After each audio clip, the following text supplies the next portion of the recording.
Hello, কেমন আছো সবাই? আশা করছি সবাই খুব ভালো আছো। আজকে ইচ্ছে হলো একটা মিনি ব্লগ দিতে। অনেকদিন তোমাদের ব্লগ দেওয়া হয়নি। আসলে বাড়ি এসেছি তো একটুখানি শুয়ে বসে সময় কাটছি। তো এই বিস্তৃত সবুজ প্রান্তরটা আমাদের পাড়ার লাইফলাইন বলতে পারো। এখানেই হয় কিন্তু আমাদের বিখ্যাত জগদ্ধাত্রী পুজো। তখন তো মাঠটাকে তোমরা চিনতেই পারবে না। আর এই বিস্তৃত প্রান্তরে ইভানকে নিয়ে একটু সময় কাটাতে আর আমার ছেলেবেলার স্মৃতিচারণ করতে চলে এসেছিলাম। এখন সবাই খেলা করে কিন্তু তাদেরকে এখন আমি চিনতে পারি না। ছোটোতে হয়তো দেখেছি, এখন তারা খেলাধুলো করে বেড়াচ্ছে। আর আমাদের যে ছেলেবেলা ছিল সেটা তো মেয়েবেলা আর বড় হয়ে হারিয়েই গেছে। এখন সবাই আমরা প্যারেন্টস হয়ে গেছি মোটামুটি।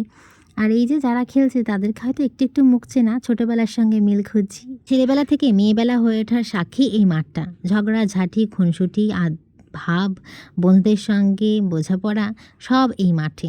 মন খারাপের সঙ্গী থেকে আরম্ভ করে আনন্দের সাথী সব এই মাঠটা হলো এই পাড়ার লাইফলাইন। তো সেই সুযোগে ইভানকে নিয়ে একটু চলে গেছিলাম মাঠে, ওকে একটু খোলা আকাশের নিচে একটু দৌড় করাতে। আর কিছুটা টাইম স্পেন্ড করলাম। আর এখন বসে আছি একটা বকুলতলার নিচে। বকুল ফুলটা এখনও রয়েছে। আমরা বড় হয়ে গেছি কিন্তু সে তার নিয়ম মতো ফুল দিয়ে চলেছে। তাই ইভানকেও দেখালাম, বলল দিয়ার জন্য গিফট নিয়ে যাবে। তাই কতগুলো বকুল ফুল ওর হাতে কুড়িয়ে দিচ্ছিলাম, ও পকেটে করে দিয়ার জন্য নিয়ে আসবে। আমরা যারা বড় হয়ে গেছি তারা ছোটোবেলাটাকে বারবার ফিরে পেতে চাই।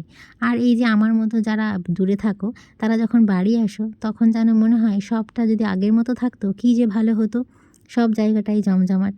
তো ব্যাস এই বকুল ফুল তুলে কিছুটা সময় কাটিয়ে বাড়ি চলে এলাম।